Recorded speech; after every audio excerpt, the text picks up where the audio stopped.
Rezeki adalah sebuah pemberian atau reward dari Tuhan atas segala upaya, doa, maupun usaha yang kita lakukan. Rezeki tiap orang mungkin akan berbeda-beda. Akan tetapi di beberapa kesempatan rezeki bisa bertambah tanpa terduga seiring dengan berjalannya sistem mekanisme antara usaha nyata dan perilaku baik yang kita lakukan. Ada kesinambungan dan irisan yang berkaitan antara usaha yang nyata dan pola perilaku kita terhadap Tuhan, sesama makhluk hidup, dan semesta alam yang berdampak besar pada wadah rezeki kita.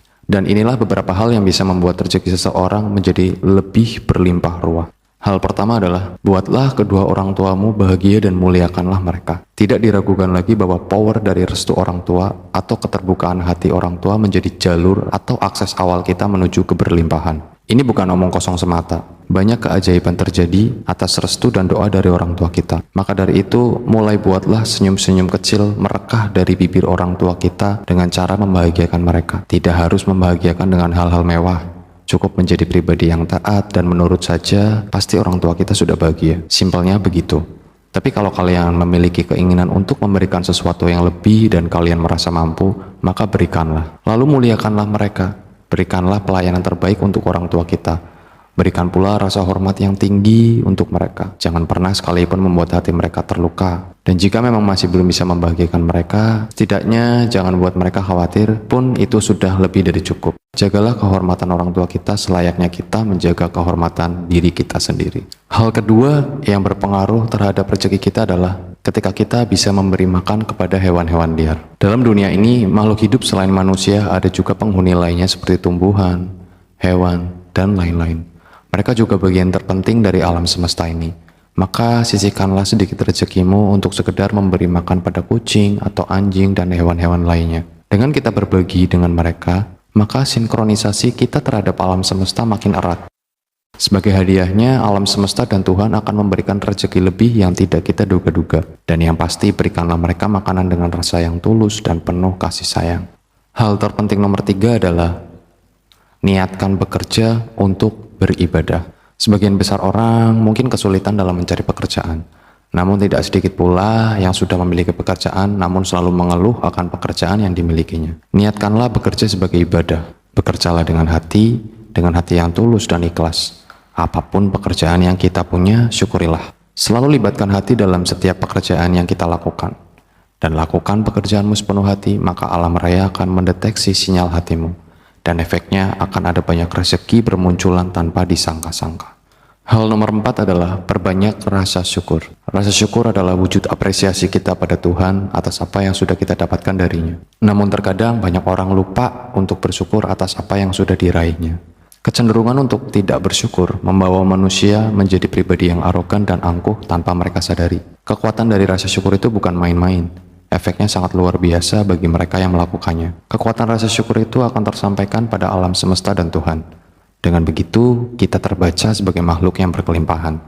Dan sebagai bonusnya, kita akan disuguhi berbagai macam kelimpahan rezeki yang bertubi-tubi dari Tuhan dan alam semesta raya. Mulai sekarang, selalu bersyukur dalam hal-hal terkecil sekalipun. Pancarkan energi syukurmu. Dan hal yang tidak kalah penting nomor 5 adalah stop mengeluh. Pekerjaan yang paling mudah di dunia ini adalah mengeluh atau menggerutu. Apapun bisa dikeluhkan oleh manusia tanpa sadar ataupun dengan sadar. Faktanya, manusia yang suka mengeluh akan terdeteksi sebagai manusia yang selalu berkekurangan. Dan efeknya akan membuat manusia tersebut menjadi semakin menderita dan berkesenjangan. Dalam kasus ini sebenarnya mengeluh boleh saja dilakukan. Tapi bukan berarti jadi makanan sehari-hari ya. Mengeluh berarti mengirimkan sinyal tidak baik pada semesta dan Tuhan. Sebaik-baiknya kita mengeluh, mengeluhlah saja pada Tuhan. Karena dengan mengeluh pada Tuhan, kita tidak mendapat penghakiman dan kita akan mendapatkan ketenangan. Dan tempat terbaik untuk berkeluh kesah memang hanya pada Tuhan semata. Jadi untuk yang masih suka mengeluh, cobalah untuk sedikit mengurangi keluhannya. Dan jika kalian sudah berhasil hidup tanpa sedikit pun keluhan, selamat.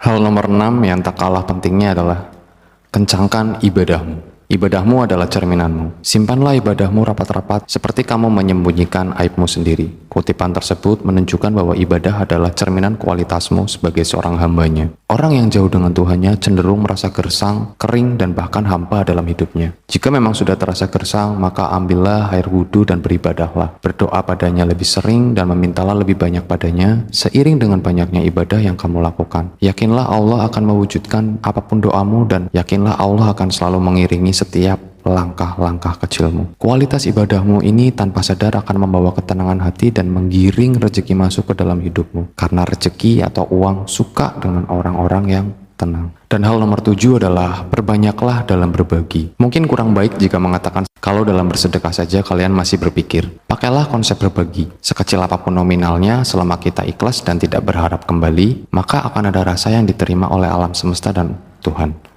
Semakin kita tidak memikirkan lebih dalam berbagi, maka keajaiban bisa jadi mendatangi kita secara beruntun. Berbagi bukan hanya sekedar berbagi tentang uang ataupun materi, tapi bisa dalam bentuk berbagi waktu, berbagi pikiran, tenaga, dan lain-lain. Mencurahkan hal-hal baik dalam tujuan kita untuk berbagi, membawa kita dalam kumparan keberlimpahan tanpa kita sadari. Maka dari itu, orang dermawan yang selalu berbagi tanpa pamrih akan selalu disukai oleh uang. Maka dari itu, orang dermawan yang selalu berbagi tanpa pamrih akan selalu disukai uang. Alam semesta dan Tuhan akan melabeli dermawan itu sebagai entitas yang berlimpah. Sebagai bonusnya, rezekinya akan mengalir seperti mata air seiring dengan ia selalu mencurahkan rasa kepeduliannya terhadap sesama dan semesta raya. Nah, jadi itulah beberapa hal yang dapat mempengaruhi rezeki kita kian berlimpah. Terapkan hal-hal tersebut dan rasakan perubahannya. Dan semoga penjelasan tadi bisa bermanfaat untuk kalian semua. Tetap semangat dan jangan pernah menyerah.